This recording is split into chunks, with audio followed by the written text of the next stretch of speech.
ಇವತ್ ರುಕ್ಸಾನ ಮದ್ವೆ ಆಗಿ ತನ್ನ ಪತಿ ರಫೀಕ್ ಜೊತೆ ಅವನ್ ಮನೆಗ್ ಬಂದ್ಲು. ರುಕ್ಸಾನ ಒಬ್ಳು ಅನಾಥೆ ಆಗಿದ್ಲು. ಹಾಗಾಗಿ ಅವಳ ಚಿಕ್ಕಪ್ಪ ಅವಳನ್ನ ಸಾಕಿ ದೊಡ್ಡವಳನ್ನಾಗಿ ಮಾಡಿದ್ರು. ಮತ್ತು ರಫೀಕ್ನ ಪರಿವಾರದಲ್ಲಿ ಅವ್ರ ಚಿಕ್ಕಮ್ಮ ಇದ್ರು. ಮದ್ವೆ ನಂತರ ರುಕ್ಸಾನ ತುಂಬಾ ಖುಷಿಯಾಗಿದ್ಲು. ಯಾಕೆಂದ್ರೆ ರಫೀಕ್ ಅವಳನ್ನ ಎಲ್ಲಾ ಕಡೆ ತಿರ್ಗಾಡೋಕ್ ಕರ್ಕೊಂಡು ಹೋಗ್ತಾ ಇದ್ದ. ನಡಿ ರುಕ್ಸಾನ, ಪಾನಿಪುರಿ ತಿನ್ನೋಣ. ರಫೀಕ್ ರುಕ್ಸಾನ ಮನ್ಸಲ್ಲಿರೋ ಮಾತನ್ನ ಅರ್ಥ ಮಾಡ್ಕೊಂಡಿದ್ದ ಮತ್ತು ರುಕ್ಸಾನ ಇದ್ರಿಂದ ತುಂಬಾ ಖುಷಿಯಾಗಿದ್ಲು. ರಫೀಕ್ ಸೌದಿಯಲ್ಲಿ ಕೆಲಸ ಮಾಡ್ತಾ ಇದ್ದ ಮತ್ತು ಭಾರತಕ್ಕೆ 3 ತಿಂಗಳ ರಜೆ ಮೇಲೆ ಬಂದಿದ್ದ. ಮತ್ತೀಗ ರಜೆಗಳೆಲ್ಲ ಮುಗೀತು. ಮತ್ತೆ ರಫೀಕ್ ವಾಪಸ್ ಹೋಗೋಕೆ ತಯಾರಿ ನಡೆಸ್ತಾ ಇದ್ದ. ಕೊನೆಗೂ ಆ ದಿನ ಬಂತು. ಆ ಕ್ಷಣ ರಫೀಕ್ ಹೋಗ್ಲೇಬೇಕಿತ್ತು. ರುಕ್ಸಾನ ಅಳ್ತಾ ಅಳ್ತಾ ಚಿಂತೆಗೀಡಾಗ್ತಾ ಇದ್ಲು. ಅರೆ ಹುಚ್ಚಿ, ನಾನೇನಾದ್ರೂ ಶಾಶ್ವತವಾಗಿ ಹೋಗ್ತಾ ಇದ್ದೀನಾ? 2 ವರ್ಷ ಆದ್ಮೇಲೆ ವಾಪಸ್ ಬಂದೇ ಬರ್ತೀನಿ. 2 ವರ್ಷನಾ? 2 ವರ್ಷ ಅಂತೂ ಹೀಗ್ ಹೋಗ್ಬಿಡುತ್ತೆ. ರುಕ್ಸಾನ ಮಗಳೇ, ಯಾರನ್ನು ಅಳ್ತಾ ಅಳ್ತಾ ಕಳಿಸ್ಬಾರ್ದು. ಎಲ್ಲಿ ನಗು? ರುಕ್ಸಾನ ತನ್ನ ಕಣ್ಣನ್ನು ಒರೆಸ್ಕೊಂಡ್ಲು ಮತ್ತು ರಫೀಕ್ ಸೌದಿಗೆ ಹೊರಟೋದ. 1 ತಿಂಗಳ ನಂತರ ರುಕ್ಸಾನ ಡಾಕ್ಟರ್ ಹತ್ರ ಹೋದ್ಲು. ಒಳ್ಳೆ ಸುದ್ದಿ, ನೀವು ತಾಯಿ ಆಗ್ತಾ ಇದ್ದೀರಾ. ರುಕ್ಸಾನ ಸಂತೋಷಕ್ಕೆ ಪಾರವೇ ಇರ್ಲಿಲ್ಲ. ರುಕ್ಸಾನ ಓಡ್ ಹೋಗಿ ಟೆಲಿಫೋನ್ ಹತ್ರ ಹೋದ್ಲು ಮತ್ ಅವಳು ತನ್ನ ಗಂಡನಿಗೆ ಫೋನ್ ಮಾಡಿದ್ಲು. Good news. ಏನು? ಸಂತೋಷದ ವಿಚಾರ. ಅದು ರಫೀಕ್, ನೀವು ತಂದೆ ಆಗ್ತಾ ಇದ್ದೀರಾ. ಏನು? ಈ ವಿಚಾರ ಕೇಳಿ ರಫೀಕ್ ಕೂಡ ತುಂಬಾ ಖುಷಿಯಾದ. ಇವಾಗಿಂದ ರುಕ್ಸಾನ ಅತ್ತೆ ಕೂಡ ಅವಳನ್ನ ತುಂಬಾ ಚೆನ್ನಾಗಿ ನೋಡ್ಕೋತಾ ಇದ್ಲು. 9 ತಿಂಗಳ ನಂತರ ರುಕ್ಸಾನ ಸುಂದರವಾದ ಮಗುಗೆ ಜನ್ಮ ನೀಡಿದ್ಲು. ಅತ್ತೆ, ಅವ್ರಿನ್ನೂ ಬರ್ಲೇ ಇಲ್ವಾ ಮಗುವಿನ ಮುಖ ನೋಡೋಕೆ? ಮಗಳೇ, ನಿನಗೇನ್ ಅನ್ಸುತ್ತೆ? ರಫೀಕ್ಗೆ ಮಗುನ್ ಮುಖ ನೋಡೋಕ್ ಇಷ್ಟ ಇಲ್ಲ ಅಂತಾನ? ಆದ್ರೆ ಅವನ್ ಕೆಲ್ಸಾನೇ ಅಂತದ್ದು. ಅವನ್ 2 ವರ್ಷದೊಳಗೆ ಬರಕ್ ಆಗಲ್ಲ. ಮತ್ತೆ ಈಗ 1 ವರ್ಷ ಆಗಿದೆ. ಅವನು ಆದಷ್ಟು ಬೇಗ ಬರ್ತಾನೆ. ರುಕ್ಸಾನ ಮಗು ಹುಟ್ಟಿದ್ಮೇಲೆ ತುಂಬಾ ಖುಷಿಯಾಗಿದ್ಲು. ಆದ್ರೆ ರಫೀಕ್ ಬರ್ದೇ ಇರೋ ಕಾರಣ ತುಂಬಾ ದುಃಖದಲ್ಲಿದ್ಲು. ನೋಡ್ತಾ ನೋಡ್ತಾ 1 ವರ್ಷ ಕಳೆದು ಹೋಯ್ತು. ಮತ್ತೆ ಕೊನೆಗೂ ಆ ದಿನ ಬಂದೇ ಬಿಡ್ತು. ರುಕ್ಸಾನ ಅಮ್ಮ, ನಿಮ್ ಮಗಳು ಪೂರ್ತಿಯಾಗಿ ನಿನ್ ತರನೇ ಇದ್ದಾಳೆ. ಮತ್ತೆ ಇವಳ ಹೆಸರೇನಂತ ಇಟ್ಟಿದ್ದೀರಾ? ಇಲ್ಲಿ ತನಕ ಹೆಸರಿಟ್ಟಿಲ್ಲ. ನೀನ್ ಬಂದ್ಮೇಲೆ ಇಡ್ತೀಯ ಅನ್ಕೊಂಡ್ವಿ. ನಾವು ಪ್ರೀತಿಯಿಂದ ಮುನ್ನಿ ಅಂತ ಕರಿತೀವಿ. ಸರಿ, ಹಾಗಾದ್ರೆ ಇವಳ ಹೆಸರು ಹೀನಾ. ತುಂಬಾ ಒಳ್ಳೇದಾಯ್ತು. ರಫೀಕ್ ವಾಪಸ್ ಬಂದ್ಮೇಲೆ ರುಕ್ಸಾನ ತುಂಬಾ ಖುಷಿಯಾದ್ಲು. ಈ ಸಲ ರಫೀಕ್ ರುಕ್ಸಾನ ಮತ್ತು ಅವನ ಮಗಳು ಹೀನಾನು ಕೂಡ ತಿರ್ಗಾಡಿಸಿದ. ಆದ್ರೆ ಈ ಸಲದ ಖುಷಿ ತುಂಬಾ ಚಿಕ್ಕದಾಗಿತ್ತು. 2 ತಿಂಗಳ ನಂತರ ರಫೀಕ್ ಮತ್ತೆ ವಾಪಸ್ ಹೋಗ್ಬೇಕಾಯ್ತು. ಈ ಸಲ ಮತ್ತೆ ರುಕ್ಸಾನ ಕಣ್ಣಲ್ಲಿ ನೀರ್ ತುಂಬಿಕೊಳ್ತು. ಆದ್ರೆ ತಾನಾಗೆ ಸಮಾಧಾನ ಆದ್ಲು. ಕೆಲವು ತಿಂಗಳ ನಂತರ ಡಾಕ್ಟರ್ ರುಕ್ಸಾನಾಗೆ ಮತ್ತೆ ಖುಷಿ ವಿಷಯ ಹೇಳಿದ್ರು. ಈ ಸಂದರ್ಭದಲ್ಲಿ ಮತ್ತೆ ಇನ್ನೊಂದ್ಸಲ ರಫೀಕ್ಗೆ ಕಾಲ್ ಮಾಡಿದ್ಲು. ಸಲಾಂ ಅಲೈಕುಂ, ನಾನ್ ರಫೀಕ್ ಜೊತೆ ಮಾತಾಡ್ಬಹುದಾ? ಹಾ ಹೇಳಿ ಮೇಡಮ್, ಅವ್ರಂತೂ ಈಗ ಇಲ್ಲಿ ಇಲ್ವಲ್ಲ. ಮತ್ತೆ ಹೇಳ್ಬೋದಾ ಅವ್ರು ಯಾವಾಗ ಬರ್ತಾರೆ ಅಂತ? ಅವ್ರಂತೂ ಈ ಕಂಪ್ನಿ ಬಿಟ್ಬಿಟ್ರು. ಈಗ ನಮಗ್ ಗೊತ್ತಿಲ್ಲ ಅವ್ರೀಗ ಎಲ್ ಕೆಲ್ಸ ಮಾಡ್ತಾ ಇದ್ದಾರೆ ಅಂತ. ಏನು? ರುಕ್ಸಾನ ಫೋನ್ ಕಟ್ ಮಾಡಿದ್ಲು. ಆದ್ರೆ ಅವಳಿಗೆ ಚಿಂತೆ ಶುರು ಆಯ್ತು. ಅವಳ ಅತ್ತೆ ಹತ್ರ ಹೋಗಿ ಅಳೋಕ್ ಶುರು ಮಾಡಿದ್ಲು. ನೀನ್ ಚಿಂತೆ ಮಾಡ್ಬೇಡ, ಅವನೇ ನಮಗ್ ಕಾಲ್ ಮಾಡ್ತಾನೆ. ಆದ್ರೆ ಅವನ್ ಕೆಲ್ಸ ಈ ತರಾನೂ ಆಗಿರ್ಬಹುದು. ಅವನ್ಗೆ ಒಳ್ಳೆ ಕೆಲ್ಸ ಸಿಕ್ಕಿರ್ಬಹುದು. ಯಾಕ್ ನೀನು ಅಳ್ತಾ ಅಳ್ತಾ ಚಿಂತೆ ಮಾಡ್ತಾ ಇದೀಯಾ? ಅವಳ ಅತ್ತೆ ಮಾತ್ ಕೇಳಿ ರುಕ್ಸಾನ ಅಳೋದನ್ನ ನಿಲ್ಲಿಸಿದ್ಲು. ಅವಳು ರಫೀಕ್ನ ಫೋನ್ಗಾಗಿ ಕಾಯ್ತಾ ಕುಳಿತ್ಲು. ಹಲವು ತಿಂಗಳುಗಳು ಕಳೆದು ರಫೀಕ್ನ ಬಗ್ಗೆ ಯಾವುದೇ ವಿಷಯ ಗೊತ್ತಾಗ್ಲಿಲ್ಲ. ಅವ್ರ ಅತ್ತೆ ಕೂಡ ಚಿಂತೆಗೀಡಾದ್ರು. ಇದೇನ್ ವಿಚಿತ್ರ, ಕಮ್ಮಿ ಅಂದ್ರೂನು ತಿಂಗಳಿಗೊಂದ್ಸಲ ಆದ್ರೂ ಕಾಲ್ ಮಾಡ್ತಾ ಇದ್ದ. ರುಕ್ಸಾನ ತುಂಬಾ ಸಲ ಅವನ್ ಹಳೆ ಕಂಪ್ನಿಗೆ ಫೋನ್ ಮಾಡ್ತಾ ಇದ್ಲು. ಆದ್ರೆ ಅವಳಿಗೆ ಯಾವುದೇ ಸುಳಿವು ಸಿಗ್ಲಿಲ್ಲ. ರುಕ್ಸಾನಾಗೆ 2ನೇ ಹೆಣ್ಮಗು ಆಯ್ತು. ರುಕ್ಸಾನ ಇದ್ರಿಂದ ತುಂಬಾ ಖುಷಿಯಾಗಿದ್ಲು. ಆದ್ರೆ ರಫೀಕ್ನ ಕಾಂಟ್ಯಾಕ್ಟ್ ಇಲ್ದೆ ತುಂಬಾ ದುಃಖದಲ್ಲಿದ್ಲು. ನೋಡ್ತಾ ನೋಡ್ತಾ 1 ವರ್ಷ ಕಳೆದ್ ಹೋಯ್ತು. ರಫೀಕ್ನ ಫೋನು ಬಂದಿಲ್ಲ, ಮನಿ ಆರ್ಡರು ಬಂದಿಲ್ಲ. ಅತ್ತೆ, ಇವಾಗ ದುಡ್ಡು ಕೂಡ ಖಾಲಿ ಆಗೋಯ್ತು. ನಾನು ಅದನ್ನೇ ಯೋಚನೆ ಮಾಡ್ತಾ ಇದ್ದೀನಿ, ಇವಾಗ ಮನೆ ಹೇಗ್ ನಡ್ಸೋದು? ನಾನೇನಾದ್ರೂ ಕೆಲ್ಸ ಹುಡುಕ್ಲಾ? ನಿನ್ ಮಕ್ಕಳು ತುಂಬಾ ಚಿಕ್ಕವರಿದ್ದಾರೆ, ನಿನ್ನನ್ ಬಿಟ್ಟಿರಲ್ಲ ಅವರು. ನಾನೇ ಯಾವ್ದಾದ್ರೂ ಕೆಲ್ಸ ಹುಡುಕ್ತೀನಿ. ಇಲ್ಲ ಅತ್ತೆ, ನಾವ್ ಈ ತರ ಕೆಲ್ಸ ಹುಡ್ಕೋಣ, ಮನೆಯಲ್ಲೇ ಕೂತು ಮಾಡುವಂಥದ್ದು. ಆದ್ರೆ ಅಂತದ್ದೇನು? ಇಬ್ರು ಆಲೋಚನೆ ಮಾಡಿದ್ರು. ಅತ್ತೆ, ನನ್ ಮದ್ರಂಗಿ ತುಂಬಾ ಚೆನ್ನಾಗಿ ತಯಾರು ಮಾಡ್ತೀನಿ. ನನ್ ಮದ್ರಂಗಿ ಕಲರು ತುಂಬಾ ಕೆಂಪಗಾಗುತ್ತೆ. ನಾವ್ ಮದ್ರಂಗಿ ತಯಾರಿಸಿ ಯಾಕೆ ಮಾರಬಾರ್ದು? ಹಾ, ನಾವ್ ಪ್ರಯತ್ನ ಪಡಬಹುದು. ರುಕ್ಸಾನಾಳ ಅತ್ತೆ ಮಾರುಕಟ್ಟೆಯಲ್ಲಿ ಮದ್ರಂಗಿ ಎಲೆಗಳನ್ನ ಖರೀದಿ ಮಾಡಿದ್ಲು. ರುಕ್ಸಾನ ಪುಡಿ ಮಾಡಿದ್ಲು. ಅದರೊಟ್ಟಿಗೆ ನೀಲಗಿರಿ ಎಣ್ಣೆ ಬೆರೆಸಿದ್ಲು. ಅದನ್ನ ಮದರಂಗಿ ಕೋಣಲ್ಲಿ ತುಂಬಿಸಿದ್ಲು. ಮದರಂಗಿ ಕೋಣ್ಗಳು ತಯಾರಾದ ಕ್ಷಣ ರುಕ್ಸಾನಾಳ ಅತ್ತೆ ಅವುಗಳನ್ನ ಮಾರಾಟ ಮಾಡಲು ಮಾರುಕಟ್ಟೆಗೆ ಹೋದಳು. ಇವಾಗ ಅದ್ರಿಂದಲೇ ಅವ್ರಿಗೆ ಆದಾಯ ಬರೋಕ್ ಶುರುವಾಯ್ತು. ರುಕ್ಸಾನ ಮದರಂಗಿ ತಯಾರಿಸ್ತಾ ಇದ್ಲು, ಅವಳ ಅತ್ತೆ ಮಾರ್ತಿದ್ಲು. ಕಳೆದ 10 ವರ್ಷಗಳಿಂದ ರುಕ್ಸಾನ ಮತ್ತು ಅವಳ ಅತ್ತೆ ಇದೇ ಕೆಲಸ ಮಾಡ್ತಾ ಇದ್ರು. ಆದ್ರೆ ಇಲ್ಲಿ ತನಕ ರಫೀಕ್ನ ಯಾವುದೇ ಸುಳಿವು ಸಿಗ್ಲೇ ಇಲ್ಲ.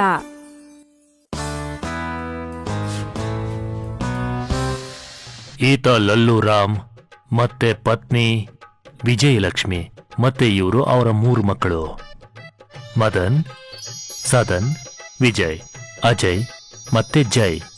ಈ 5 ಜನ ಅಣ್ಣ ತಮ್ಮದಿರಲ್ಲಿ ಮದನ್ ಎಲ್ಲರಿಗಿಂತ ದೊಡ್ಡವನು ಮತ್ತೆ ಬುದ್ಧಿವಂತ ಕೂಡ. ಮತ್ತೆ ಉಳಿದವರೆಲ್ಲ ಚಿಕ್ಕ ಮಕ್ಕಳ ತರ ಒಬ್ರಿಗೊಬ್ರು ಕಿತ್ತಾಡ್ಕೋತಾ ಇರ್ತಾರೆ. ನೀನ್ ಯಾಕೋ ನನ್ ಪ್ಯಾಂಟ್ ನ ಹಾಕೊಂಡಿದ್ಯಾ? ಯಾಕಂದ್ರೆ ನಿನ್ನೆ ನೀನು ನನ್ ಶರ್ಟ್ ಅನ್ನ ಹಾಕೊಂಡಿದ್ದ ಅದಕ್ಕೆ. ಆದ್ರೆ ಅದನ್ನ ಅಮ್ಮ ಕೊಟ್ಟಿದ್ದಿದ್ ಕಣೋ. ಮತ್ತಿದನ್ನು ಕೂಡ ಅಮ್ಮನೇ ಕೊಟ್ಟಿದ್ದಲ್ಲೋ, ಸುಳ್ಳು ಹೇಳ್ತೀಯನೋ? ಇಬ್ರು ಜಗಳ ಆಡ್ತಾ ಆಡ್ತಾ ಒಡೆದಾಟದ ಗಂಟ ಹೋಗ್ಬಿಟ್ಟಿರ್ತಾರೆ. ನಿಂತ್ಕೊಳ್ರಪ್ಪ ಇಬ್ರು. ಅಣ್ಣ, ನೀವು ಮಧ್ಯೆ ಬರ್ಲೇಬೇಡಿ. ಹೌದು ಅಣ್ಣ, ನಾನು ಇವನ್ಗೆ ಬುದ್ಧಿ ಕಲಿಸ್ತೀನಿ ಇವತ್ತು. ಇವಾಗ ನೀವಿಬ್ರು ಜಗಳ ಆಡ್ತಾ ಇದ್ರೆ ನಿಮ್ಮಿಬ್ಬರಿಗೂ ಸೇರಿಸಿ ನಾನು ಬುದ್ಧಿ ಕಲಿಸ್ಬೇಕಾಗತ್ತೆ. ಮದನ್ನ ಬೈಯೋದನ್ನ ಕೇಳಿಸ್ಕೊಂಡ ನಂತರ ಇಬ್ರು ಸರಿ ಹೋಗ್ಬಿಡ್ತಾ ಇದ್ರು. ಈ ಒಂದು ವಾದ ವಿವಾದಗಳು ಜಗಳಗಳೆಲ್ಲ ಲಲ್ಲು ರಾಮ್ನ ಮನೆಯಲ್ಲಿ ಸಹಜವಾಗಿತ್ತು. ಒಂದು ದಿನ ವಿಜಯಲಕ್ಷ್ಮಿ ಮದನ್ನ ಕೇಳಿದ್ಲು. ಮಗ, ನಾನ್ ಯೋಚನೆ ಮಾಡ್ತಿದ್ದೀನಿ ನಿನ್ಗೆ ಮದ್ವೆ ಮಾಡೋಣ ಅಂತ. ನೀನ್ ಯಾವ್ದಾದ್ರೂ ಹುಡ್ಗಿನ ಇಷ್ಟಪಟ್ಟಿದ್ಯಾ? ಇಲ್ಲ ಅಮ್ಮ, ನಿನ್ಗೆ ಯಾರು ಇಷ್ಟ ಆಗ್ತಾರೋ ಅವರೇ ನನಗಿಷ್ಟ. ಸರಿ, ನಾನು ನಿನಗಾಗಿ ಸರಿಯಾದ ಹುಡ್ಗಿನ ಹುಡುಕ್ತೀನಿ. ವಿಜಯಲಕ್ಷ್ಮಿ ಲಲ್ಲು ರಾಮ್ನ ಹತ್ರ ಹೋದ್ಲು. ಈಗ ಮದನ್ ಕೂಡ ಒಪ್ಕೊಂಡಾಯ್ತು. ನಾವೀಗ ಅವನ್ಗೆ ಒಂದ್ ಹುಡ್ಗಿನ್ ಹುಡುಕ್ಬೇಕು. ನೀನ್ ಹೇಗೆ ಹೇಳ್ತೀಯೋ ಹಾಗಾಗ್ಲಿ ಬಿಡು. ನಾನ್ ಅನ್ಕೋತಿದ್ದೆ ನನ್ ತಂಗಿನ್ ಒಂದ್ ಮಾತ್ ಕೇಳೋಣ ಅಂತ. ಅವಳಿಗೆ ಯಾವ್ದಾದ್ರೂ ಹುಡ್ಗಿ ಗೊತ್ತಿರ್ಬೋದಾ ಅಂತ. ಸರಿ, ನೀನ್ ಹೇಳ್ದಾಗೆ ಆಗ್ಲಿ ಅಂತ ಹೇಳಿದ್ನಲ್ಲ. ನಿನ್ ಹತ್ರ ಮಾತಾಡೋದೇ ವ್ಯರ್ಥ. ವಿಜಯಲಕ್ಷ್ಮಿ ಏನೇ ಹೇಳಿದ್ರು ಆತ ಎಲ್ಲದಕ್ಕೂ ಸರಿ ಸರಿ ಅಂತ ಹೇಳ್ತಿದ್ದ. ವಿಜಯಲಕ್ಷ್ಮಿ ಒಂದಿನ ತನ್ನ ತಂಗಿ ಮನೆಗ್ ಹೋದ್ಲು. ಅವಳಿಗ್ ಹೋಗಿ ತನ್ನ ಮಗನ ಮದ್ವೆಯ ಹುಡ್ಗಿ ಹುಡ್ಕೋದ್ರ ಬಗ್ಗೆ ಹೇಳಿದ್ಲು. ಪರವಾಗಿಲ್ವೇ ಅಕ್ಕ, ಇದಂತೂ ಒಳ್ಳೆ ಸುದ್ದಿನೇ ಆಯ್ತು. ಆದ್ರೆ ಒಂದ್ ತೊಂದ್ರೆ ಇದೆ. ಅಯ್ಯೋ, ಏನದು? ನನಗೆ 5 ಜನ ಗಂಡ್ಮಕ್ಳು. ಯಾವ್ದೇ ಹುಡ್ಗಿ ಆದ್ರೂ ನಮ್ಮಂತ ದೊಡ್ಡ ಕುಟುಂಬಕ್ಕೆ ಮದ್ವೆ ಆಗಿ ಬರೋಕ್ ಮುಂಚೆ 100 ಸತಿ ಯೋಚನೆ ಮಾಡ್ತಾಳೆ. ಅದು ಹೌದು, ನಮ್ಗೆಂಥ ಸೊಸೆ ಬೇಕು ಅಂದ್ರೆ ಅವಳು ಬುದ್ಧಿವಂತಲಾಗಿರ್ಬೇಕು, ಹಾಗೆ ಎಲ್ರೂನು ಒಗ್ಗಟ್ನಲ್ಲಿ ಇರೋ ಹಾಗೆ ನೋಡ್ಕೋಬೇಕು. ಇಲ್ಲ ಅಂದ್ರೆ ಈಗಿನ ಹೆಣ್ಮಕ್ಳು ಗಂಡನ್ನ ಕರ್ಕೊಂಡು ಬೇರೆಯಾಗಿ ಹೊರಟು ಹೋಗ್ತಾರೆ. ಮತ್ತೆ ಅಂಥ ಸೊಸೆನ್ ಹೇಗ್ ಹುಡ್ಕೋದು? ನಮ್ಗೆ ಎಂಥ ಸೊಸೆ ಬೇಕು ಅಂದ್ರೆ ಅವಳ ಕುಟುಂಬ ತುಂಬಾ ಚಿಕ್ಕದಾಗಿರ್ಬೇಕು. ಆಗ ಅವ್ರಿಗೆ ದೊಡ್ಡ ಕುಟುಂಬದ ಬೆಲೆ ಗೊತ್ತಿರುತ್ತೆ. ಬಹುಶಃ ಯಾವ್ದಾದ್ರೂ ಅನಾಥೆ ಇಲ್ಲ ಬಡವ್ರ ಕುಟುಂಬದ ಹುಡುಗಿ. ಇಂಥ ಒಂದು ಹುಡುಗಿ ನನಗ್ ಗೊತ್ತಿದ್ದಾಳೆ. ಆದ್ರೆ ಅವಳು ಮದನಿಗ್ ಸರಿ ಹೋಗ್ತಾಳ ಇಲ್ವಾ ಅಂತ ನನಗ್ ಗೊತ್ತಿಲ್ಲ. ಅದ್ಯಾರು ಅಂತ ಹೇಳು. ಇವಳೇ ಸರಸ್ವತಿ. ಇವಳು ಹಾಲನ್ನ ಮಾರ್ತಾಳೆ. ಇವಳು ರಾಯ್ ಸೇಠನ ಮಗಳು. ತಂದೆ ತೀರ್ ಹೋಗ್ತಿದ್ದ ಹಾಗೆ ಸಂಬಂಧಿಕರು ಇವ್ರ ಆಸ್ತಿನೆಲ್ಲ ಕಸದ್ಕೊಂಡ್ಬಿಟ್ರು. ಆಗ್ಲಿಂದ ಈ ಹುಡುಗಿ ತನ್ನ ಮನೇನ ಹಾಗೆ ವಯಸ್ಸಾದ ತಾಯಿನ ಇವಳೇ ನೋಡ್ಕೋತಿದ್ದಾಳೆ. ಹಾ, ಬಣ್ಣ ಮತ್ತೆ ರೂಪದಲ್ಲಿ ತುಂಬಾನೇ ಚೆನ್ನಾಗಿದ್ದಾಳೆ. ಹಾ, ಹಾಗೆ ಬೆಳಗ್ಗೆ 4 ಗಂಟೆಗೆ ಏಳ್ತಾಳೆ. ಮತ್ತೆ ಹಸುವಿನ ಹಾಲ್ ಕರಿತಾಳೆ. ಹಾಗೆ ಹಳ್ಳಿಯ ಸುತ್ತಮುತ್ತಲಿನ ಮನೆಯವ್ರಿಗೆಲ್ಲ ಹಾಲ್ ಹಾಕ್ತಾಳೆ. ಹಾ, ಶ್ರಮಜೀವಿ. 9-9:30 ಹೊತ್ತಿಗೆ ದೇವಸ್ಥಾನಕ್ ಹೋಗ್ತಾಳೆ. ಹಾ, ಧಾರ್ಮಿಕಳು ಕೂಡ. ದೇವಸ್ಥಾನದಿಂದ ಸೀದಾ ಮನೆಗ್ ಬಂದು ತಾಯಿಗೆ ಔಷಧಿ ಕೊಡ್ತಾಳೆ. ಜವಾಬ್ದಾರಿಯುತಳು ಕೂಡ. ಮಧ್ಯಾಹ್ನದ ಹೊತ್ತು ಕ್ರೋಶ ಕೂಡ ಹಾಕ್ತಾಳೆ. ಮತ್ತೆ ಅಕ್ಕ ಇವಳು ಹಾಕೋ ಕ್ರೋಶ ತುಂಬಾನೇ ಚೆನ್ನಾಗಿರುತ್ತೆ. ಹಾಗೆ ಪ್ರತಿಭಾಶಾಲಿಯೂ ಹೌದು. ಮತ್ತೆ ಸಂಜೆ ಹೊತ್ತು ಮಕ್ಕಳಿಗೆ ಟ್ಯೂಷನ್ ಕೂಡ ತಗೋತಾಳೆ. ಓದು ಬರಹ ಕೂಡ ತಿಳ್ಕೊಂಡಿದ್ದಾಳೆ. ಮತ್ತೆ ಸಂಜೆ ಮೇಲೆ ತನ್ನ ವಯಸ್ಸಾದ ತಾಯಿಗೆ ಸಹಾಯ ಮಾಡ್ತಾಳೆ. ಆ ವಯಸ್ಸಾದ ಮುದುಕಿ ಇವಳಿಗೇನಾಗ್ಬೇಕು?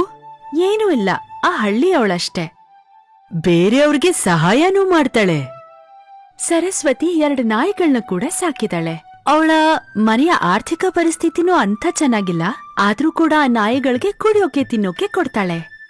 ಪ್ರಾಣಿಗಳ ಕಂಡ್ರೆ ಪ್ರೀತಿ ಇದೆ. ತನ್ನ ಸಂಪಾದನೆಯಲ್ಲಿ 1 ಭಾಗದ ಹಣವನ್ನ ಬಡವರಿಗಾಗಿ ದಾನ ಮಾಡ್ತಾಳೆ. ದಾನಿ ಕೂಡ ಇದ್ದಾಳೆ. ಮತ್ತೆ ಕೊನೆ ಪರೀಕ್ಷೆ ನಾನೇ ಮಾಡ್ತೀನಿ. ಅಯ್ಯೋ ಅಕ್ಕ, ನಿಲ್ಲಿ 1 ನಿಮಿಷ. ವಿಜಯಲಕ್ಷ್ಮಿ ವೇಗವಾಗಿ ಸರಸ್ವತಿ ಹತ್ರ ಹೋದ್ರು. ಮತ್ತಾಕೆ ಬೇಕು ಅಂತ ಸರಸ್ವತಿಗೆ ಗುದ್ಬಿಟ್ರು. ಮತ್ತಿಬ್ರು ಕೂಡ ಕೆಳಗಡೆ ಬಿದ್ದು ಹೋದ್ರು. ಅಯ್ಯೋ ಅಯ್ಯೋ ಅಯ್ಯೋ, ನಿನಗೆ ಕಣ್ಣಿದ್ಯಾ ಅಥವಾ ಕುರುಡಿನ? ನೋಡ್ಕೊಂಡ್ ನಡಿಬಾರ್ದಾ? ಸರಸ್ವತಿ ವಿಜಯಲಕ್ಷ್ಮಿಯ ಕೈ ಹಿಡಿದು ಎತ್ತಿದ್ಲು. ನಿನ್ಗೆ ಕಣ್ಣು ಕಾಣಿಸೋದಿಲ್ವೇನು? ಅಮ್ಮ, ನನ್ನಿಂದ ತಪ್ಪಾಯ್ತು, ದಯವಿಟ್ಟು ನನ್ನನ್ನ ಕ್ಷಮಿಸಿ. ನಿರ್ಮಲ್! ಏನು? ನೀನ್ ನನ್ ಸೊಸೆ ಆಗ್ತೀಯಾ? ನನ್ಗ 5 ಗಂಡ್ಮಕ್ಳು. ಮದನ್ ಎಲ್ರಿಗಿಂತ ಬುದ್ಧಿವಂತ. ನಾನು ನಿನ್ನಂತ ಒಳ್ಳೆ ಗುಣ ಇರೋ ಹುಡುಗಿನ ಹುಡುಕ್ತಾ ಇದ್ದೀನಿ. ಆದ್ರೆ ಅಮ್ಮ, ನಾನೊಬ್ಳು ಹಾಲ್ ಮಾರೋಳು. ಅದ್ ನನಗ್ ಗೊತ್ತಿದೆ. ಈಗ ಹೇಳು, ನನ್ ಸೊಸೆ ಆಗ್ತೀಯಾ? ಸರಸ್ವತಿ ಅಲ್ಲಿಂದ ನಾಚ್ಕೊಂಡು ಹೊರಟೋದ್ಲು. ಏನಕ್ಕ ನೀವು ಮೊದಲನೇ ಭೇಟಿನಲ್ಲೇ ಸೊಸೆ ಆಗ್ತೀಯಾ ಅಂತ ಕೇಳ್ಬಿಟ್ರಲ್ಲ? ತಂಗಿ, ಇವಳು ಸಾಮಾನ್ಯವಾದ ಹುಡುಗಿ ಅಲ್ಲ.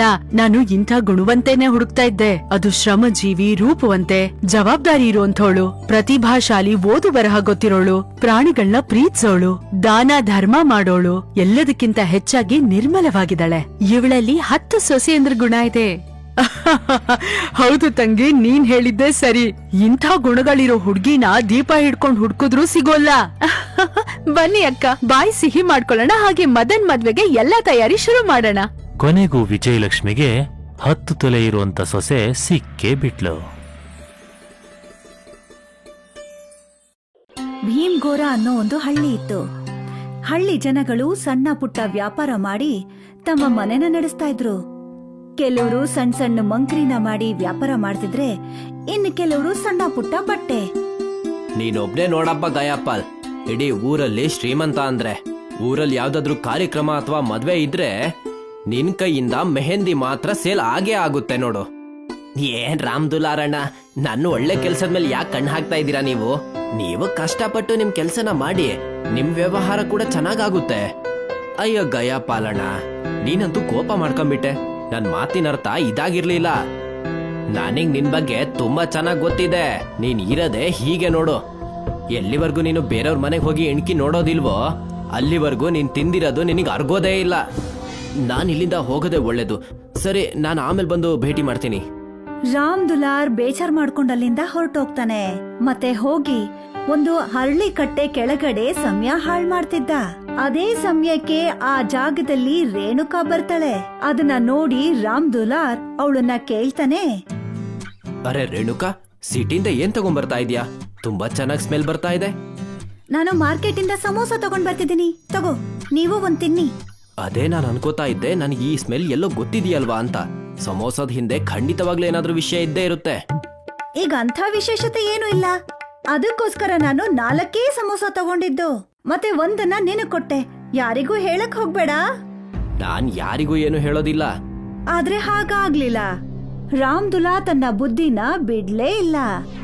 ರೇಣುಕಾ ಕೊಟ್ಟಂತ ಸಮೋಸ ವಿಷಯನ ಎಲ್ಲಾರ್ಗೂ ಹೇಳ್ಬಿಡ್ತಾನೆ.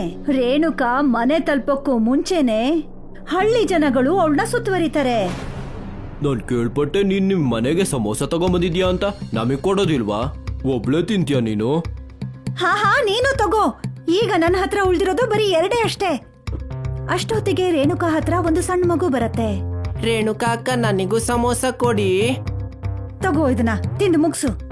ರಾಮ್ ದುಲಾ ಬುದ್ಧಿ ಹೇಗಿತ್ತು ಅಂತಂದ್ರೆ, ಹಳ್ಳಿನಲ್ಲಿ ಯಾರ್ದೇ ಮನೆಯಲ್ಲಿ ಏನೇ ಆದ್ರೂ ಇಡೀ ಹಳ್ಳಿ ಜನಗಳಿಗೆ ಹೇಳ್ಬಿಡ್ತಾ ಇದ್ದ. ಅದಕ್ಕೋಸ್ಕರನೇ ಹಳ್ಳಿ ಜನಗಳು ಸರ್ಪಂಚನ್ನ ಕರೀತಾರೆ. ಊರವರೆಲ್ಲ ಸರಿಯಾಗಿ ಹೇಳಿದ್ದಾರೆ. ನೀನ್ ಯಾವಾಗ್ಲೂ ಇಂಥ ಕೆಲ್ಸನೇ ಮಾಡ್ತಿರ್ತೀಯ. ನಿನ್ನ ಈ ಕೆಟ್ಟ ಬುದ್ಧಿಯಿಂದ ಜನರಿಗೆ ಎಷ್ಟೊಂದ್ ತೊಂದ್ರೆ ಆಗ್ತಾ ಇದೆ. ಯಾರಿಗೂ ಸುಖವಾಗಿ ಜೀವನ ನಡೆಸೋದಕ್ಕೆ ಆಗ್ತಿಲ್ಲ. ಇದ್ರಲ್ಲಿ ನಂದೇನು ತಪ್ಪಿಲ್ಲ ಮುಖ್ಯಸ್ಥ್ರೆ. ನಾನು ಎಲ್ಲರ ಜೊತೆ ಹಾಗೆ ಮಾತಾಡ್ತಾ ಇರ್ತೀನಿ ಅಷ್ಟೇ. ನನಗೆಲ್ ಗೊತ್ತಿತ್ತು ನನ್ನ ಕಾರಣದಿಂದಾಗಿ ಹೀಗೆಲ್ಲ ಆಗುತ್ತೆ ಅಂತ. ಅವತ್ತು ನೀನು ಆ ಮದ್ವೆಯಲ್ಲಿ ಕೂತು ಎಷ್ಟೆಲ್ಲ ಮಾತಾಡ್ದೆ ಅಂದ್ರೆ ಆ ವರನ ಮಾವ ಇವಾಗ್ಲೂ ಕೋಪದಲ್ಲೇ ಇದ್ದಾನೆ. ನೀನ್ ಹೇಳಿದ್ ನನಗೆ ಅರ್ಥ ಆಗ್ಲಿಲ್ಲ. ಆ ವರನ ಮಾವ ಇನ್ನೂ ಕೋಪದಲ್ಲಿದ್ದಾನ? ಯಾಕಂದ್ರೆ ರಾಮ್ ದುಲಾರ ಅಲ್ಲಿಗೆ ಹೋಗಿ ಅವ್ರ ಹತ್ರ ಏನ್ ಹೇಳ್ದ ಅಂದ್ರೆ, ಇನ್ ನಿನಗೆ ಸ್ವಲ್ಪನೂ ಮರ್ಯಾದೆ ಸಿಗೋದಿಲ್ಲ. ಅಳಿಯ ಮನೆಗ್ ಬರ್ತಾ ಇದ್ದಾನೆ, ಇನ್ ಇವ್ ನಿಮಗೆ ನೀರ್ ಕೂಡ ಕೊಡೋದಿಲ್ಲ. ಇಷ್ಟ ಹೇಳಿದಕ್ಕೆ ನೋಡಿ ಮಾವ ಇವತ್ತಿಗೂ ಕೋಪದಲ್ಲೇ ಇದ್ದಾರೆ. ಸಾಕ್ ನಾನ್ ತೀರ್ಮಾನ ಮಾಡಾಯ್ತು. ರಾಮ್ ದುಲಾರ ಊರಿಂದ ಹೊರಗೆ ಪೂರ್ತಿ 1 ವರ್ಷ ತನಕ ಇರಬೇಕು. ಹಾಗೂ ಅವನ ಈ ಗುಣವನ್ನ ಸರಿ ಮಾಡ್ಕೊಂಡೇ ಬರಬೇಕು. 1 ವರ್ಷದಲ್ಲಿ ಅವನ ಗುಣನ ಸರಿ ಮಾಡ್ಕೊಂಡ್ ಬಂದಿಲ್ಲ ಅಂದ್ರೆ ಈ ಊರ್ ಒಳಗೆ ಅವನನ್ನ ಯಾವತ್ತೂ ಸೇರಿಸ್ಕೊಳ್ಳೋದಿಲ್ಲ. ಅಯ್ಯೋ ನೀವೇನ್ ಹೇಳ್ತಾ ಇದ್ದೀರಾ? ನಾನ್ ಎಲ್ಲಿಗೆ ಹೋಗ್ಲಿ, ಎಲ್ಲಿ ಉಳ್ಕೊಂಡ್ಲಿ? ಅಯ್ಯೋ ದೇವ್ರೆ. ಅವನ ಈ ವರ್ತನೆಯಿಂದಾಗಿ ಅವನು ಬೀದಿಗೆ ಬಂದ್ಬಿಟ್ಟ. ಅದೇ ಸಮಯಕ್ಕೆ ಅವನಿಗೆ ಒಬ್ಬ ವ್ಯಕ್ತಿ ಹಸು ಮಗು ಜೊತೆ ನಿಂತಿರೋದು ಕಾಣ್ಸತ್ತೆ. ಅರೆ ಗಯಪ್ಪಲಣ್ಣ, ಇವತ್ ಮತ್ತೆ ಹಸುಗಳನ್ನ ಮೇಯ್ಸೋದಕ್ ಹೋಗ್ತಾ ಇದ್ಯಾ? ಅದ್ಭುತನಪ್ಪ, ಎಷ್ಟು ದಷ್ಟಪುಷ್ಟವಾಗಿದೆ ನಿಮ್ ಹಸುಗಳು. ನಿನಗೇನೋ ಬುದ್ಧಿ ಬಂದಿಲ್ಲ ಅಲ್ವಾ? ಅಲ್ಲ ಮುಖ್ಯಸ್ಥರು ನಿನ್ನ ಊರಿಂದ ಹೊರಗೆ ಹಾಕಿದ್ರು ಆದ್ರೂ ಬರ್ಲಿಲ್ವಲ್ಲ. ನನ್ನ ಹಸು ಮೇಲೆ ದೃಷ್ಟಿ ಹಾಕ್ಬೇಡ, ಕಣ್ಣಾಕ್ಬೇಡ ನೀನು. ನಿನ್ನ ಮೆಹಂದಿಯ ವ್ಯವಹಾರ ಹೇಗ್ ನಡೀತಿದೆ? ನಾನು ಅನ್ಕೊಂಡಿದ್ದೆ ನಾನು ಕೂಡ ಮೆಹಂದಿಯನ್ನ ಶುರು ಮಾಡೋಣ ಅಂತ. ಆ ಯೋಗ್ಯತೆ ನನಗೂ ಕೂಡ ಇದೆ. ಆದ್ರೆ ನಾವಿಬ್ರು ಒಂದೇ ಊರ್ನವ್ರಾಗಿರೋದ್ರಿಂದ ಈ ಬಿಸ್ನೆಸ್ ಅನ್ನ ಶುರು ಮಾಡೋದ್ ಬೇಡ ಅನ್ಕೊಂಡಿದ್ದೆ. ಹಾ ಪರವಾಗಿಲ್ಲ, ಇವಾಗ ಶುರು ಮಾಡ್ಕೋ. ಊರಿಂದ ಹೊರಗಡೆ ಬಂದು ನಿನ್ ಕೈಯಿಂದ ಮೆಹಂದಿನ ಯಾರ್ ತಗೋತಾರ ಹೇಳು? ರಾಮ್ ದುಲಾರನ್ಗೆ ಸ್ವಲ್ಪ ಸಂಕೋಚ ಆಗತ್ತೆ. ಮತ್ತೆ ತಾನೇ ಮೆಹಂದಿ ವ್ಯಾಪಾರ ಮಾಡೋದಿಕ್ಕೆ ದುಡ್ಡನ್ನ ಜೋಡ್ಸೋದಿಕ್ಕೆ ಶುರು ಮಾಡ್ತಾನೆ. ಬೇರೆ ಹಳ್ಳಿಗೋಗಿ ಜನರ ಮನೇಲಿ ಕೆಲ್ಸ ಮಾಡ್ತಾ ಇದ್ದ. ನಾನ್ ಎಷ್ಟೇ ಕಷ್ಟಪಟ್ರು ಮೆಹಂದಿಯನ್ನ ಮಾಡುವಂತಹ ವಸ್ತುಗಳು ನನ್ ಕೈಗೆ ಸಿಗ್ತಾನೆ ಇಲ್ವಲ್ಲ. ಅದು ಅಲ್ದೆ 2 ತಿಂಗಳು ಆಗೋಯ್ತು. ನಾನು ಹೊಟ್ಟೆ ತುಂಬಾ ಊಟ ಕೂಡ ಮಾಡಿಲ್ಲ. ಸ್ವಲ್ಪ ದಿನ ಹೀಗೆ ಕಳೆದ್ರೆ ನಾನೇ ಇನ್ನು ಮೆಹಂದಿ ಆಗ್ಬಿಡ್ತೀನೇನೋ. ರಾಮ್ ದುಲಾರ ಒಂಟಿತನದಿಂದಾಗಿ ತುಂಬಾ ಬೇಸತ್ ಹೋಗಿದ್ದ. ಹಾಗಾಗಿ ಅವನು ಒಂದು ಹಸುನ ಸಾಕ್ತಾನೆ ಮತ್ತದನ್ನ ತುಂಬಾ ಚೆನ್ನಾಗಿ ನೋಡ್ಕೋತಾ ಇದ್ದ. ಒಂದು ದಿನ ಈ ಹಸು ಅಂತೂ ಇಷ್ಟೊಂದ್ ಸಗಣಿ ಹಾಕ್ತಾ ಇದೆ. ಓಹೋ, ಇದನ್ನ ಎಷ್ಟು ತಡ್ತಾ ಇರ್ಲಿ ನಾನು. ತಟ್ಟಿ ಸುಸ್ತಾಗಿದೆ ನನಗೆ. ನಾನಿದ್ರಿಂದ ಏನಾದ್ರೂ ಬೇರೆ ಉಪಾಯ ಮಾಡ್ಬೇಕು. ನಾನು ಈ ಸಗಣಿಯಿಂದ ಮೆಹಂದಿಯನ್ನ ಮಾಡ್ಬೋದಲ್ವಾ? ನಾನು ಗಯಾಪಾಲ್ ಹತ್ರ ಹೋಗ್ಲೇಬೇಕು. ರಾಮ್ ದುಲಾರ ಒಂದಿನ ಗಯಾಪಾಲ್ ಮನೆಗೆ ಕದ್ದು ಮುಚ್ಚಿ ಹೋಗ್ತಾನೆ. ಮತ್ತಲ್ಲಿ ಹೋದಾಗ ಅವನು ನೋಡ್ತಾನೆ, ಗಯಾಪಾಲ್ ಮೆಹಂದಿನಲ್ಲಿ ಕದ್ದು ಮುಚ್ಚಿ ಏನೋ ಹಾಕ್ತಾ ಇರ್ತಾನೆ. ಈ ಮೆಹಂದಿಯಲ್ಲಿ ಕೆಮಿಕಲ್ ಇದೆ. ಇದನ್ನ ಹಾಕಿದ ತಕ್ಷಣ ಇದ್ರ ಸ್ಮೆಲ್ಗೆ ಎಲ್ಲ ಪ್ರಜ್ಞೆ ತಪ್ಪಿದ್ ಹೋಗ್ತಾರೆ. ಆಗ ನಾನು ಅವ್ರ ಹತ್ರ ಇರುವ ಎಲ್ಲ ಚಿನ್ನ, ಒಡವೆ, ಎಲ್ಲ ಕಾಸ್ಟ್ಲಿ ಐಟಮ್ ಅನ್ನ ಅವ್ರ ಮನೆಯಿಂದ ನಾನು ಕಳ್ತನ ಮಾಡ್ಬಿಡ್ತೀನಿ. ಮತ್ತೆ ಇವಾಗೆಲ್ಲ ಫ್ಯಾಷನ್ ಅಂತ ಹೇಳಿ ಮಕ್ಳು ಹಾಗೂ ವಯಸ್ಸಾದವರೆಲ್ಲ ಮೆಹಂದಿಯನ್ನ ಹಾಕೋತಾರೆ. ನಾನಂತೂ ಶ್ರೀಮಂತನೇ ಆಗ್ಬಿಡ್ತೀನಿ. ಆ ಸುದ್ದಿನ ಕೇಳಿ ರಾಮ್ ದುಲಾನ್ಗೆ ಆಶ್ಚರ್ಯ ಆಗೋಗತ್ತೆ. ಗಯಾಪಾಲ್ ತನ್ನ ಹಳ್ಳಿನಲ್ಲೇ ಕಳ್ತನ ಮಾಡೋದ್ರ ಬಗ್ಗೆ, ಮೋಸ ಮಾಡೋದ್ರ ಬಗ್ಗೆ ಯೋಚಿಸ್ತಾ ಇದ್ದ. ನಾನ್ ಇದನ್ನ ಆಗೋದಕ್ ಬಿಡೋದೇ ಇಲ್ಲ. ಇದಂತೂ ದೊಡ್ಡ ಅನ್ಯಾಯ ಅಲ್ಲ. ಒಬ್ಬ ವ್ಯಕ್ತಿ ಹೀಗೆಲ್ಲ ಮಾಡೋದಕ್ಕೆ ಹೇಗ್ ಸಾಧ್ಯ? ನಾನು ಆ ಮೆಹಂದಿಯನ್ನ ಸಗಣಿಯ ಮೆಹಂದಿಯನ್ನಾಗಿ ಬದಲಾಯಿಸ್ಬಿಡ್ತೀನಿ. ಮತ್ತೆ ರಾಮ್ ದುಲಾರ್ ಹಾಗೇ ಮಾಡ್ತಾನೆ. ಗಯಾಪಾಲ್ನ ಕೆಮಿಕಲ್ ನಶೆ ಬರುವಂತ ಮೆಹಂದಿನ ಸಗಣಿ ಮೆಹಂದಿ ಜೊತೆ ಬದಲಾಯಿಸ್ಬಿಡ್ತಾನೆ. ಈ ವಿಚಾರ ಮಾತ್ರ ಯಾರಿಗೂ ಕೂಡ ಗೊತ್ತಿರೋದಿಲ್ಲ. ಗಯಾಪಾಲ್ ಜನಗಳು ಮೂರ್ಛೆ ಹೋಗ್ಲಿ ಅಂತ ಕಾಯ್ತಾನೆ ಇದ್ದ. ಓಹೋ, ಇದೆಂತ ಮೆಹಂದಿ ಕೊಟ್ಟಿದ್ದಾರೆ, ಇದ್ರಲ್ಲಿ ಸಗಣಿ ವಾಸನೆ ಹೊರಗ್ ಬರ್ತಾ ಇದೆ. ನನ್ ಮದ್ವೆನಲ್ಲಿ ಸಗಣಿನ ಕೈಗೆ ಮೆತ್ಕೊಂಡು ನಾನ್ ತಿರ್ಗಾಡ್ಲಾ? ಹೌದು, ನಾನಂತೂ ಮೆಹಂದಿಯಿಂದ ನನ್ನ ಹೆಸರು ಬರ್ಸ್ಕೊಂಡಿದ್ದೆ ಅಷ್ಟೇ. ಇವಾಗ ನೋಡಿ ನನ್ನ ಶರೀರದಿಂದ ಸಗಣಿ ಸ್ಮೆಲ್ ಬರ್ತಾ ಇದೆ. ಅಲ್ಲ ನೀನ್ ಏನ್ ಮಾಡ್ಬಿಟ್ಟೆ? ಗಯಾಪಾಲ್, ಎಲ್ಲಿದ್ಯಪ್ಪ ಗಯಾಪಾಲ್? ಜನಗಳು ಗಯಾಪಾಲ್ನ ಹುಡ್ಕೋದಿಕ್ ಶುರು ಮಾಡ್ತಾರೆ. ಗಯಾಪಾಲ್ ಕಕ್ಕ ಬಿಕ್ಕಿ ಆಗ್ತಾನೆ ಮತ್ತೆ ಯೋಚ್ಸೋಕ್ ಶುರು ಮಾಡ್ದ. ಇದೆಲ್ಲ ಹೇಗ್ ಆಗಕ್ ಸಾಧ್ಯ? ಕೆಮಿಕಲ್ ಮೆಹಂದಿ ಸಗಣಿಯ ಮೆಹಂದಿ ಆಗಕ್ಕೆ ಹೇಗ್ ಸಾಧ್ಯ? ಮತ್ತೆ ಇದೇನು ಇವರೆಲ್ಲ ಪ್ರಜ್ಞೆ ತಪ್ಪಿ ಯಾಕೆ ಬೀಳ್ತಾ ಇಲ್ಲ? ಆಗ ಅಲ್ಲಿಗೆ ರಾಮ್ ದುಲಾರ್ ನಿಜವಾದ ಮೆಹಂದಿನ ತಾನೇ ಮಾಡಿರೋದನ್ನ ತಗೊಂಡ್ ಬರ್ತಾನೆ. ಮತ್ತೆ ಜನಗಳಿಗೆ ಗಯಾಪಾಲ್ ಮಾಡಿರೋಂತ ಕೆಮಿಕಲ್ ಮತ್ತೆ ಮೂರ್ಛೆ ಹೋಗೋ ಮೆಹಂದಿ ಬಗ್ಗೆ ಹೇಳ್ತಾನೆ. ಇದಕ್ಕೋಸ್ಕರನೇ ನಾನು ಈ ನಿಜವಾದ ಮೆಹಂದಿಯನ್ನ ನಿಮಗೋಸ್ಕರ ತಗೊಂಡ್ಬಂದಿದ್ದೀನಿ. ಇದು ನಿಮ್ಮ ಕೈಯಲ್ಲಿ ಸುಂದರವಾಗಿ ಕಾಣಿಸುತ್ತೆ ಹಾಗೂ ನಿಮ್ಮ ಕೈಗಳು ಸುರಕ್ಷಿತವಾಗಿರುತ್ತೆ. ಅದೆಲ್ಲ ಸರಿ ಬಿಡು, ಆದ್ರೆ ಗಯಾಪಾಲಿಗೆ ಶಿಕ್ಷೆ ಆಗ್ಲೇಬೇಕು. ನೀವೆಲ್ಲ ಅದ್ರ ಬಗ್ಗೆ ಚಿಂತೆ ಮಾಡಬೇಡಿ. ನಾನು ಪೊಲೀಸರಿಗೆ ಎಲ್ಲ ವಿಷಯವನ್ನ ಹೇಳಿದೀನಿ. ಅವ್ರು ಇನ್ನೇನು ಸ್ವಲ್ಪ ಹೊತ್ತಲ್ಲಿ ಬಂದ್ಬಿಡ್ತಾರೆ. ಅಲ್ಲ ನೀನ್ ಯಾಕೆ ಈ ಊರ್ನವರಿಗೆ ಇಷ್ಟೊಂದು ಸಹಾಯ ಮಾಡ್ತಾ ಇದೀಯಾ? ಇದೇ ಊರ್ನವ್ರು ನಿನ್ನ ಊರಿಂದ ಹೊರಗೆ ಹಾಕಿದ್ರು, ಮರ್ತೋದ್ಯಾ ನೀನು? ಪೊಲೀಸ್ ಬಂದು ಅವನನ್ನ ಕರ್ಕೊಂಡು ಹೊರಟೋಗ್ತಾರೆ. ಆಗ ರಾಮ್ ದುಲಾರ್ ತಾನ್ ಮಾಡಿರೋ ಮೆಹಂದಿನ ಅವರಿಗೆ ಕೊಡ್ತಾನೆ.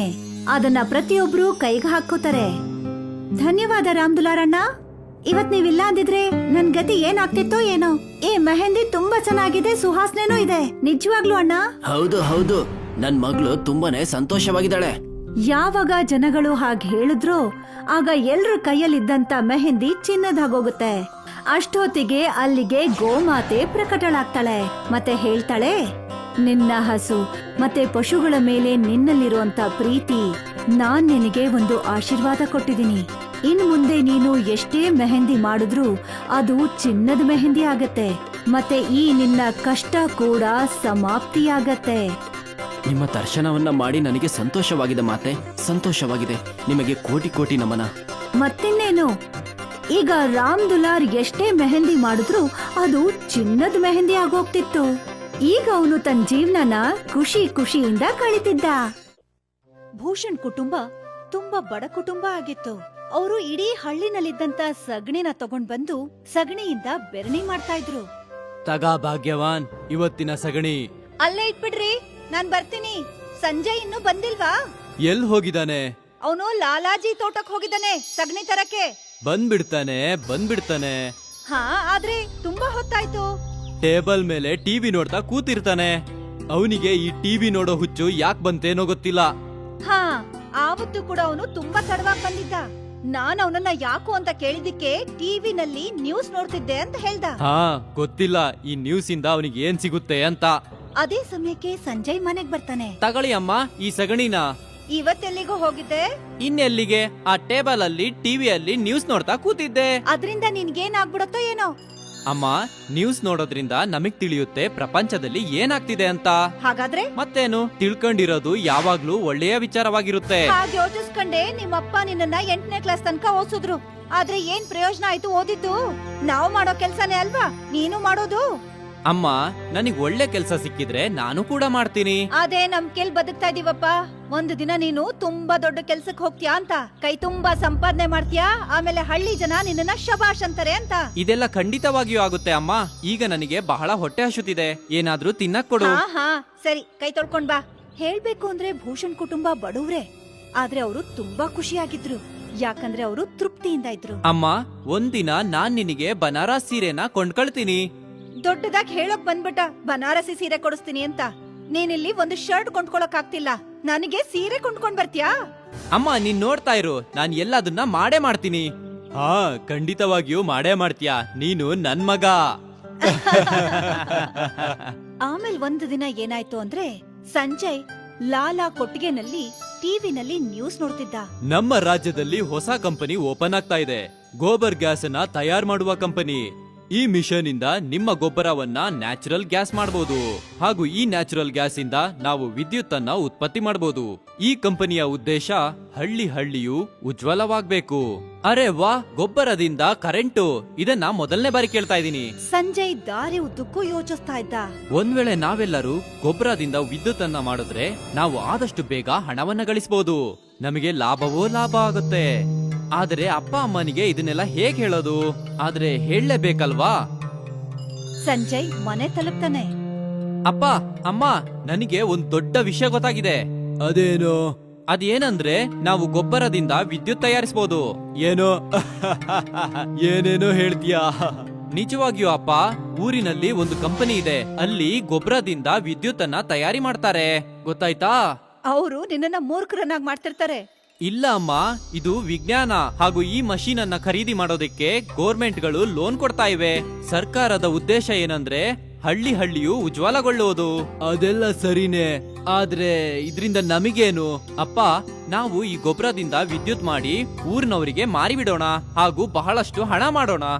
ನಿಜವಾಗ್ಲೂ ಹಾಗೆಲ್ಲ ಸಾಧ್ಯನಾ? ಹೌದು ಅಮ್ಮ, ನಿಜವಾಗಿಯೂ. ನಾವು ಕೇವಲ ಊರಿಗೆ ಹೋಗಿ ಆ ಕಂಪನಿ ಬಗ್ಗೆ ವಿಚಾರಣೆ ಮಾಡಬೇಕು. ಸರಿ, ನಾಳೆ ನಾವು ಮೂವರು ನಗರಕ್ಕೆ ಹೋಗೋಣ. ಇದು ಅಲ್ವಾ ಮಾತಂದ್ರೆ? ಸಂಜಯ್ ಖುಷಿಯಾಗಿದ್ದ. ಕೊನೆ ಪಕ್ಷ ಅವ್ರ ಅಪ್ಪ ಅಮ್ಮ ಗೋಬರ್ ಗ್ಯಾಸ್ ಅನ್ನ ನೋಡೋದಕ್ ತಯಾರಾದ್ರು ಅಂತ. ಮಾರನೇ ದಿನ ಅವರು ಒಂದು ಕಂಪನಿಗೆ ಹೋಗ್ತಾರೆ. ಅಲ್ಲಿ ಸೇಲ್ಸ್ ಮೆನ್ ಅವರಿಗೆ ಎಲ್ಲ ಟೆಕ್ನಿಕ್ ಅನ್ನು ಪೂರ್ತಿಯಾಗಿ ಅರ್ಥ ಮಾಡಿಸ್ತಾನೆ. ಇದಂತೂ ತುಂಬಾನೇ ಸುಲಭ. ನಾವು ಬರೀ ಸಗಣಿ ಹಾಕ್ಬೇಕಷ್ಟೇ. ಖಂಡಿತವಾಗಿಯೂ ನಮ್ಮ ಕಂಪನಿ ನಿಮಗೆ ಈ ಪ್ಲಾನ್ ಅನ್ನ ಬೇಗನೆ ಮಾಡಿಕೊಡುತ್ತೆ. ಮತ್ತೆ ಈ ಮಿಷಿನ್ಗೆ ಬೆಲೆ ಎಷ್ಟಾಗತ್ತೆ? ಹೇಳ್ಬೇಕಂದ್ರೆ ಇದಕ್ಕೆ 20,000, ಆದ್ರೆ ಗೌರ್ಮೆಂಟ್ ಇದಕ್ಕೆ 20,000 ಲೋನ್ ಕೊಡುತ್ತೆ. ನೀವು ಕೇವಲ ಪ್ರತಿ ತಿಂಗಳು ಇದಕ್ಕೆ ಲೋನ್ ತೀರಿಸಬೇಕು ಅಷ್ಟೇ. ಸಂಜಯ್ ಉತ್ಸಾಹದಿಂದ ತನ್ನ ಅಪ್ಪ ಅಮ್ಮನ್ ಕಡೆ ನೋಡ್ತಾನೆ. ಸರಿ, ನಾವು ಈ ಮೆಷಿನ್ ಅನ್ನ ತಗೊಳ್ತೀವಿ. ಯಾವಾಗ ಈ ಮಷಿನ್ ನಮ್ಮ ಮನೆಗ್ ಬಂದ್ ಸೇರುತ್ತೆ? 2-3 ದಿನದ ಒಳಗೆ. ಸರಿ. ಸೇಲ್ಸ್ಮೆನ್ ಭೂಷಣ್ ಹತ್ರ ಅಗ್ರಿಮೆಂಟ್ ಸೈನ್ ಮಾಡಿಸ್ಕೊತಾನೆ. ಸಂಜಯ್ ತುಂಬಾ ಖುಷಿಯಾಗಿದ್ದ. ಆಮೇಲೆ ಅವರು ವಾಪಸ್ ಮನೆಗ್ ಬಂದ್ರು. ಅಮ್ಮ, ರೆಡಿ ಆಗು. ನಿನ್ನ ಬನರಾಸಿ ಸೀರೆ ಆದಷ್ಟು ಬೇಗ ಬರುತ್ತೆ. ನಿನ್ ಬಾಯಿಗೆ ಸಿಹಿ ಹಾಕ್ತೀನಿ ಕಂದ. ಎಷ್ಟು ಒಳ್ಳೇದಾಗ್ಬೋದಲ್ವಾ ನಾವು ವಿದ್ಯುತ್ ಅನ್ನ ತಯಾರ್ ಮಾಡಿ ಮಾರ್ದಾಗ. ಹೌದು ಅಪ್ಪ, ನಾವು ಒಳ್ಳೆ ದುಡ್ಡು ಸಂಪಾದನೆ ಮಾಡ್ತೀವಿ. ಆಮೇಲೆ ನಿನ್ ಮದ್ವೆನೂ ಸಹ ತುಂಬಾ ಜೋರಾಗಿ ಮಾಡ್ತೀನಿ ನಾನು. ಇನ್ನು ಅದಕ್ಕೆ ಸಮಯ ಇದೆ ಅಮ್ಮ. 3 ಜನ ತುಂಬಾ ಖುಷಿಯಾಗಿದ್ರು ಮತ್ತೆ ಉತ್ಸಾಹಕರು ಕೂಡ. ಮಾರನೇ ದಿನ ಕಂಪನಿಯವರು ಅವ್ರ ಮನೆಗ್ ಬರ್ತಾರೆ. ಮತ್ತೆ ಮನೆ ಪಕ್ಕದಲ್ಲೇ ಅವರು ಗೋಬರ್ ಗ್ಯಾಸ್ ಪ್ಲಾಂಟ್ ಅನ್ನ ಹಾಕ್ತಾರೆ. ಸರ್, ನಿಮ್ಮ ಗೋಬರ್ ಗ್ಯಾಸ್ ಪ್ಲಾಂಟ್ ರೆಡಿ ಇದೆ. ನೀವು ಕೇವಲ ಇದಕ್ಕೆ ಗೊಬ್ಬರವನ್ನ ಹಾಕ್ತಾ ಇರಬೇಕು ಹಾಗೂ 15 ದಿನದ ನಂತರ ಈ ಬಟನ್ ಅನ್ನ ಪ್ರೆಸ್ ಮಾಡಬೇಕು ಹಾಗೂ ವಿದ್ಯುತ್ ತಯಾರಾಗಕ್ಕೆ ಶುರು ಆಗುತ್ತೆ. ಸರಿ, ಆದ್ರೆ ನಾವು ಈ ವಿದ್ಯುತ್ ಅನ್ನ ಹೇಗೆ ಮಾರಕ್ ಸಾಧ್ಯ? ಅದು ತುಂಬಾನೇ ಈಸಿ. ನೀವು ಇಲ್ಲಿಂದ ಈ ವೈರ್ ಅನ್ನ ಜನರ ಮನೆಗೆ ತಲುಪಿಸಬೇಕಾಗುತ್ತೆ ಹಾಗೂ ಅವರ ಮನೆಗೆ ವಿದ್ಯುತ್ ಬರಕ್ಕೆ ಶುರು ಆಗುತ್ತೆ. ಅರೆ ವಾ! ಆವತ್ತಿಂದ ಭೂಷಣ್ ಪರಿವಾರದವರು ಆ ಪ್ಲಾಂಟಿಗೆ ಪ್ರತಿದಿನ ಸಗಣಿನ ತಂದು ಹಾಕ್ತಾ ಇದ್ರು. ಸ್ವಲ್ಪ ದಿನದ ನಂತರ ಆ ಪ್ಲಾಂಟ್ ಟ್ಯಾಂಕು ತುಂಬ ಹೋಯ್ತು. ಈಗ ಅವರು 15 ದಿನ ಕಾಯ್ಬೇಕಾಗಿತ್ತು. 15 ದಿನ ಆದ್ಮೇಲೆ ಸಂಜಯ್ ತಮ್ಮ ಮನೆಯಲ್ಲಿ ಗೋಬರ್ ಗ್ಯಾಸ್ನ ಕರೆಂಟ್ ಅನ್ನ ಕನೆಕ್ಷನ್ ತಗೊಂಡ. ಅಪ್ಪ, ನೀವು ಆ ಬಟನ್ ಅನ್ನ ಒತ್ತಿ. ಸರಿ. ಯಾವಾಗ ಭೂಷಣ್ ಆ ಬಟನ್ ನ ಪ್ರೆಸ್ ಮಾಡ್ತಾನೋ ಅವ್ರ ಮನೇಲಿದ್ದಂತ ಮೇನ್ ಲೈಟ್ ಹತ್ಕೋತು. ಕರೆಂಟ್ ಬಂತು ರೀ. ಇದಂತೂ ಚಮತ್ಕಾರನೇ ಆಗೋಯ್ತು. ಚಮತ್ಕಾರ ಅಲ್ಲ, ವಿಜ್ಞಾನ. ಇನ್ನು ಊರ್ನವರಿಗೆ ವಿದ್ಯುತ್ ಅನ್ನ ಮಾರ್ಬೇಕು. ಅಪ್ಪ ಮಗ ಹಳ್ಳಿನಲ್ಲಿ ಘೋಷಣೆ ಮಾಡಕ್ ಶುರು ಮಾಡಿದ್ರು. ಕೇಳಿ ಕೇಳಿ ಕೇಳಿ, ನಾವು ನಮ್ಮ ಮನೆಯಲ್ಲಿ ಗೋಬರ್ ಗ್ಯಾಸ್ ಪ್ಲಾಂಟ್ ಮಾಡಿದೀವಿ. ಈ ಪ್ಲಾಂಟ್ ಇಂದ ಕಡಿಮೆ ದರದಲ್ಲಿ ವಿದ್ಯುತ್ ಉತ್ಪಾದನೆ ಆಗುತ್ತೆ. ಯಾರಿಗಾದ್ರೂ ಕಡಿಮೆ ದರದಲ್ಲಿ ಕರೆಂಟ್ ಬೇಕಂದ್ರೆ ನಮ್ಮನೆಯಿಂದ ವೈರಿಂಗ್ ಮಾಡ್ಕೊಂಡು ಹೋಗಿ. ಕೇಳಿ ಕೇಳಿ ಕೇಳಿ. ಗೋಬರ್ ಕರೆಂಟಿನ ವಿಷಯ ಬೆಂಕಿ ತರ ಹಳ್ಳಿನಲ್ಲಿ ಎಲ್ಲಾ ಕಡೆ ಹರಡ್ಕೋತು. ಅಣ್ಣ, ನನಗಂತೂ ಕಡಿಮೆ ದರದಲ್ಲಿ ಕರೆಂಟ್ ಬೇಕು. ಹಾ, ನನಗೂ. ಲೋಡ್ ಶೇರಿಂಗಿನ ತೊಂದ್ರೆನೂ ಇರಲ್ಲ ಹಾಗೂ ಅಧಿಕ ಕರೆಂಟ್ ಬಿಲ್ ಕೊಡೋ ಅವಶ್ಯಕತೆನೂ ಇರಲ್ಲ. ಸರಿಯಾಗಿ ಹೇಳಿದ್ಯಾ. ಈಗ ಭೂಷಣ್ ಮನೆ ಹೊರಗಡೆ ಜನಗಳ ಕ್ಯೂ ನಿಂತಿತ್ತು. ನಿಜವಾಗಿಯೂ ಗೊಬ್ಬರದಿಂದ ಕರೆಂಟ್ ಆಗುತ್ತಾ ಭೂಷಣಣ್ಣ? ಹಾ, ನಿಜವಾಗಿಯೂ. ನಿಮಗೆ ನಂಬಕ್ ಆಗ್ತಿಲ್ಲ ಅಂದ್ರೆ ನಮ್ ಮನೆ ಒಳಗ್ ಬಂದು ನೋಡ್ಕೊಂಡ್ ಹೋಗಿ. ಮನೆ ಒಳಗಡೆ ಉರಿತಾ ಇರೋ ಲೈಟು ಮತ್ತೆ ತಿರುಗ್ತಾ ಇರೋ ಫ್ಯಾನ್ ಅನ್ನ ನೋಡಿ ಜನಗಳಿಗೆ ವಿಶ್ವಾಸ ಬಂತು. ಅಣ್ಣ, ನಮ್ಮನೆಗೂ ಒಂದ್ ಕನೆಕ್ಷನ್ ಮಾಡ್ಕೊಡು. ನನಗೂ. ಹಾ, ಖಂಡಿತವಾಗಿಯೂ ಎಲ್ಲಾರ ಮನೆಗೂ ಆಗುತ್ತೆ. ಸಂಜಯ್ ಹಳ್ಳಿ ಜನಗಳ ಹತ್ರ ದುಡ್ಡು ತಗೊಂಡ ಮತ್ತೆ ಅವ್ರಿಗೆ ರಸೀದಿ ಕೂಡ ಕೊಟ್ಟ. ಮತ್ತೆ ಒಂದೊಂದಾಗಿ ಹಳ್ಳಿನಲ್ಲಿ ಪ್ರತಿಯೊಬ್ರು ಮನೆಗೂ ಗೋಬರ್ ಗ್ಯಾಸ್ ನ ಕರೆಂಟ್ ಕನೆಕ್ಷನ್ ಅನ್ನ ಹಾಕಿಸ್ದ. ಕಮ್ಮಿ ದುಡ್ಡಲ್ಲಿ ಪವರ್ ಅನ್ನ ಪಡ್ಕೊಂಡು ಹಳ್ಳಿ ಜನಗಳು ಖುಷಿಯಾಗಿದ್ರು. ಮತ್ತೆ ದುಡ್ಡನ್ನ ಸಂಪಾದನೆ ಮಾಡಿ ಭೂಷಣ್ ಕುಟುಂಬ ಖುಷಿಯಾಗಿತ್ತು. ನಾನಂತೂ ಇಷ್ಟು ದುಡ್ಡನ್ನ ಜೀವನದಲ್ಲಿ ಯಾವತ್ತೂ ನೋಡಿಲ್ಲ. ಹಾ, ನಾನು ಕೂಡ. ಇದೆಲ್ಲ ನಿನ್ನಿಂದನೇ ಆಗಿದೆ ಸಂಜಯ್.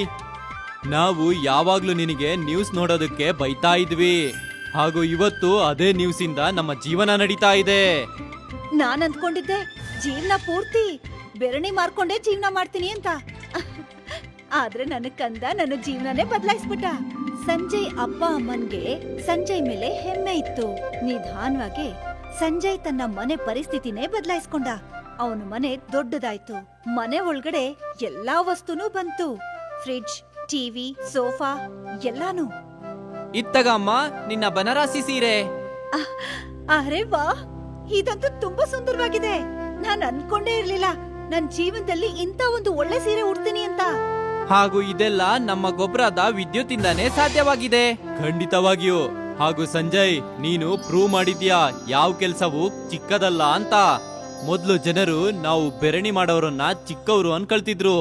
ಈಗ ಅದೇ ಜನ ನಮಗೆ ಗೌರವ ಕೊಡ್ತಾರೆ. ಯಾಕಂದ್ರೆ ನಾವು ಅದೇ ಭರಣಿಯಿಂದ ಕರೆಂಟ್ ಮಾಡಿ ಅವರಿಗೆ ಕೊಡ್ತಾ ಇದೀವಿ. ನನಗೆ ನಿನ್ ಮೇಲೆ ಗರ್ವ ಇದೆ. ಸಂಜಯ್ ತಂದೆ ತನ್ನ ಮಗನ್ನ ಅಪ್ಕೋತಾನೆ.